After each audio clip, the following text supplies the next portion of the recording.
There's a question almost nobody says out loud. Not to their friends, not to their therapist, not even to themselves in the quiet of their own mind, without flinching a little. Why does a man who already has a wife, who already has love, comfort, a home, a family, still feel this pull towards someone else? Not always a stranger, sometimes just an idea, a fantasy, a second life he imagines living right alongside the one he's already living. If you've ever felt that pull yourself and hated yourself for feeling it, stay with me. And if you're a woman who's ever looked at your husband and felt something shift, some invisible distance you couldn't explain, some hunger in him you couldn't feed no matter how much you gave, stay with me too. Because by the end of this video, you're going to understand something most people never figure out in their entire lives. This isn't really about wanting two wives. It's about a hunger that has almost nothing to do with women at all. And once you see what that hunger actually is, you will never look at desire, loyalty, or love the same way again. Let's get into it. Think about the men you know who've said it even as a joke. I wish I could have two wives. Maybe you've said it yourself. Maybe you've thought it and never said it. There's laughter around it, sure. But underneath the laughter, something else is happening. Something quieter. Something a little more desperate than anyone wants to admit. Because here's the truth nobody wants to sit with. Wanting a second wife is rarely about wanting more love. It's about a man trying to solve an internal problem using an external solution. And that never works. Not once. Not for anyone, in any culture, in any century. You feel it as restlessness, as boredom that shouldn't exist next to a woman who loves you, as guilt that shows up right after a fantasy you can't explain, as a strange emptiness that grows even when everything on paper looks fine. Good wife, good home, good life, and still this ache. If you're a man feeling that ache, I want you to hear this clearly. You are not broken. You are not a monster, but you are asking a question in the wrong direction. And until you understand that, the ache will never leave. It will just find new shapes to wear. And if you're a woman who has felt your husband drifting toward that ache, watching him look for something he can't name, I want you to hear this too. This is rarely about you not being enough. This is almost never about your body, your beauty, your effort, or your love. This is about a war happening inside him that has nothing to do with marriage at all. So let's talk about what's actually happening in the mind of a man who wants two wives, because the real answer will surprise you. Here it is, the big reframe. Are you ready?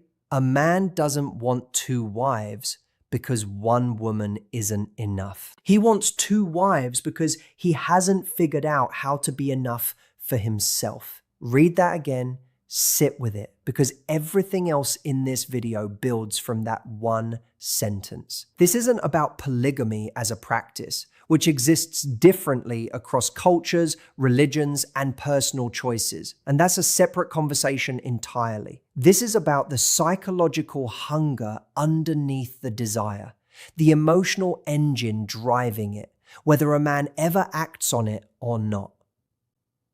Think of it like this. Imagine a man standing at the base of a mountain. He's already climbed one mountain. He stands there, out of breath, tired. And instead of resting, instead of enjoying the view he worked so hard to reach, he looks at a second mountain in the distance and thinks, maybe that one will finally make me feel like I've arrived. But he never arrives, because the problem was never the mountain.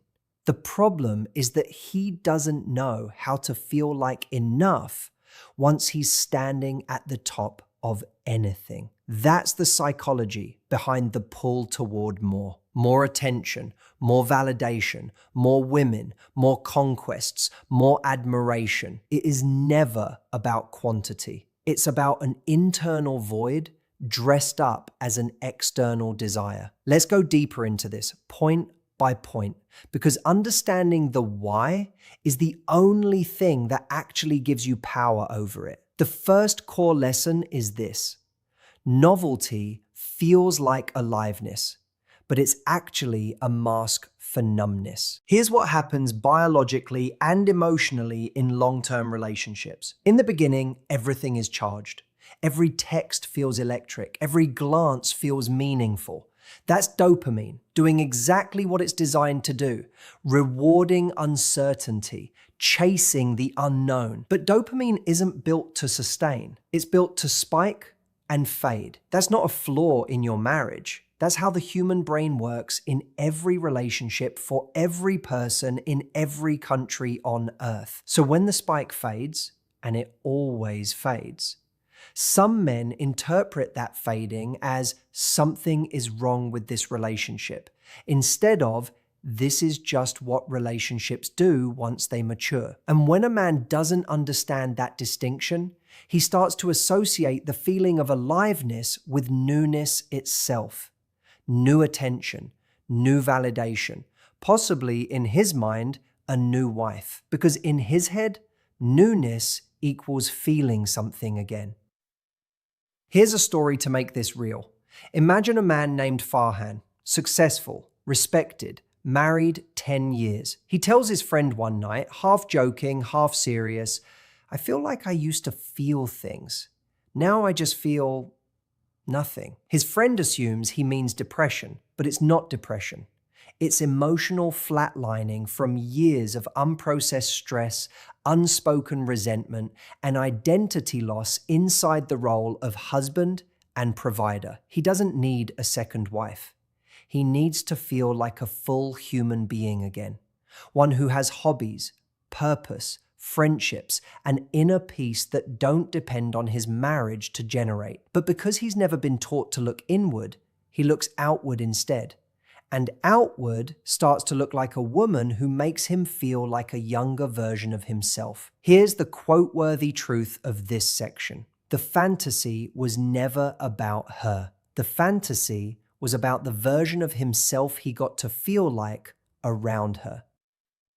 That's a devastating realization once you actually understand it, because it means chasing a second woman will never fix the problem. He'll feel that spark again for a few months, and then the exact same numbness will return, because the numbness was never about who he was with.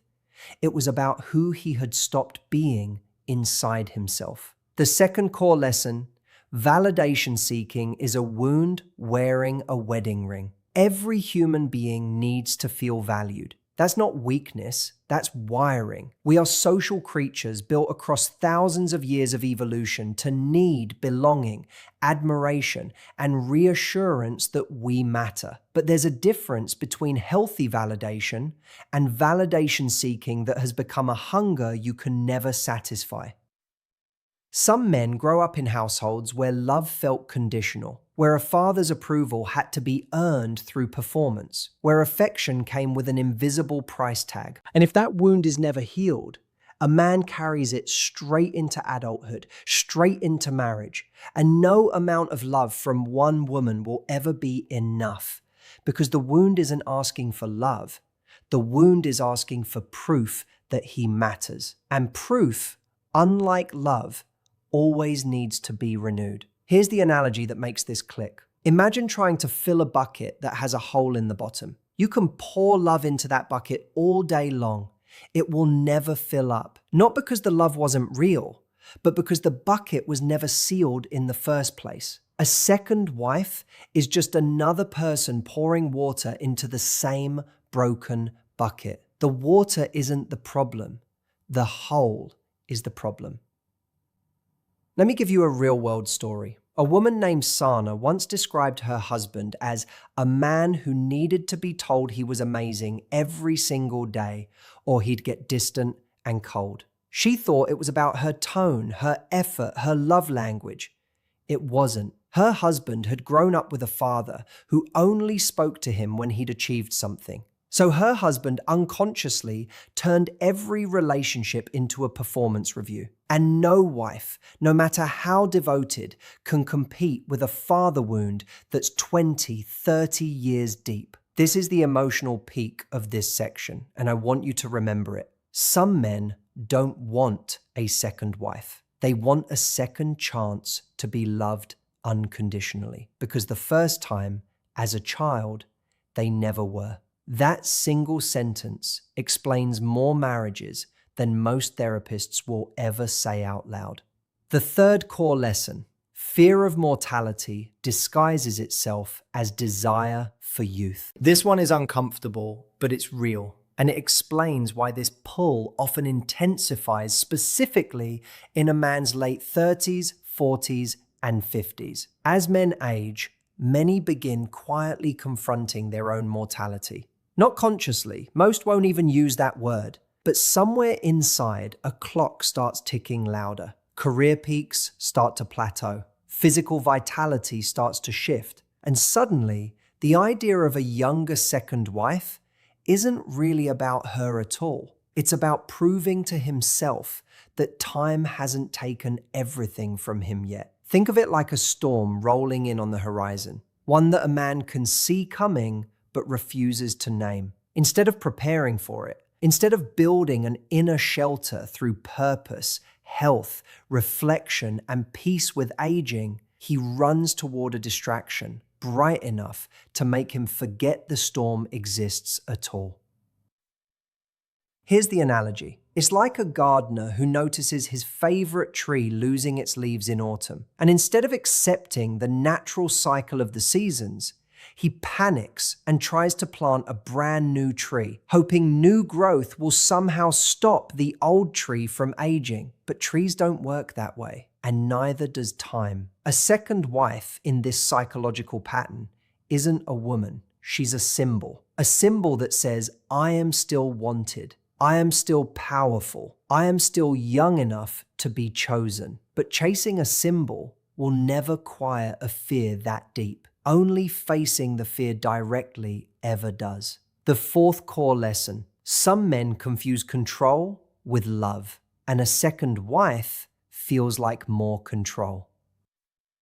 This one matters, especially in cultures and family systems where a man's identity is tightly wound around status, hierarchy, and authority. For some men, love was never modeled as intimacy. It was modeled as ownership, as provision in exchange for obedience, as I take care of you, so you belong to me. When love is understood through control instead of connection, a man may start to believe that having more than one wife is a demonstration of strength, of dominance, of his place at the top of a hierarchy. But here's the tragic irony. Real intimacy cannot exist inside control. The tighter you grip something out of fear of losing it, the less alive that connection actually becomes. Picture two business partners. One partner believes trust and shared vision build the company. The other believes fear and control build the company. Which company actually survives long term? Through hardship, through market crashes, through real testing. Almost always the one built on trust. Marriages work the same way. A marriage built on control might look stable on the outside, but it's hollow at the center. And hollow things eventually collapse under real pressure. The fifth core lesson: a second wife often represents an attempt to outrun grief the man has never processed. This is the deepest one, and often the most overlooked. Grief doesn't only come from death. It comes from disappointment, from dreams that didn't happen the way he imagined, from a marriage that didn't turn out the way he pictured on his wedding day, from a version of himself he thought he'd become by now and hasn't. Instead of grieving that, instead of sitting with the disappointment and processing it like an adult, some men try to restart life through a new relationship. A second wife in this pattern isn't really a woman he's choosing. She's an escape hatch from a grief he's never allowed himself to feel. Here's the iceberg analogy, because this is the perfect one for this idea. Picture an iceberg floating in the ocean. Above the water, you see maybe 10%. The visible behavior, the wandering eye, the flirtation, the fantasy of starting over. But beneath the surface, hidden completely from view, is the other 90%. Unprocessed grief, unmet childhood needs, unspoken resentment, unfulfilled dreams, fear of aging, fear of failure, fear of being forgotten. You cannot fix an iceberg by chipping at the visible tip. You have to go underneath the surface, into the part nobody else can see. And that's the only place real change ever happens. So here we are. 5 core truths. Novelty, pretending to be aliveness. Validation seeking, pretending to be love. Fear of mortality, pretending to be desire. Control, pretending to be intimacy. And grief, pretending to be a fresh start. None of these are solved by a second wife. All of them are solved the exact same way, by turning inward instead of outward. So what does turning inward actually look like, practically, starting today? First, name the ache honestly, without shame. If you're a man feeling this pull, don't waste energy hating yourself for it. Shame doesn't create change. Awareness does. Say to yourself, I'm not chasing a woman. I'm chasing a feeling I've lost inside myself. That single reframe changes everything about how you respond to the ache the next time it shows up. Second, rebuild your identity outside of validation. Find purpose that has nothing to do with being chosen, admired, or desired. A hobby you do purely for yourself. A skill you build slowly, privately, without applause. Men who feel whole on their own rarely go looking for a second life because they're no longer trying to escape the first one. Third, grieve what needs grieving. If your marriage didn't turn out how you imagined, if your life didn't unfold the way you dreamed at 20, sit with that honestly instead of running from it. Talk to a therapist. Talk to a trusted friend. Write it down if you have to. Unprocessed grief doesn't disappear just because you ignore it. It just waits for a new disguise to wear. Fourth, rebuild real intimacy instead of chasing new intimacy. If your marriage has gone quiet, don't interpret that quiet as proof it's over. Interpret it as information. Quiet marriages usually mean unspoken needs, not unlovable partners. Have the conversation you've been avoiding. Ask for what you actually need instead of silently punishing your wife for not reading your mind. And fifth, if you are a woman watching this because you've sensed this pull in your husband, understand this clearly. You cannot heal a wound that isn't yours to heal. You can support him, encourage him toward growth, toward therapy, toward honesty, but you were never responsible for filling a hole that was carved out long before he ever met you. Here's the truth I want you to leave this video holding on to tightly, like something precious. The hunger for a second wife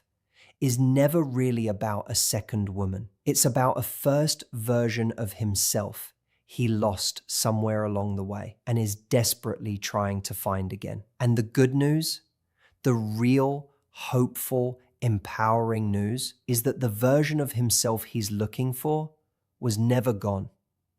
It's just buried under years of performance, under unspoken grief, under fear he never named out loud. And buried things can always be dug back up if a man is finally brave enough to stop looking outward and start looking inward instead. You are not doomed to repeat patterns you don't understand. Understanding is the first step out of any cycle. And now you understand. If this video gave you a new lens to see yourself or someone you love more clearly, hit that subscribe button because we go deep into psychology like this every single week. The kind of psychology that actually explains the why behind human behavior, not just the surface level advice everyone else gives you.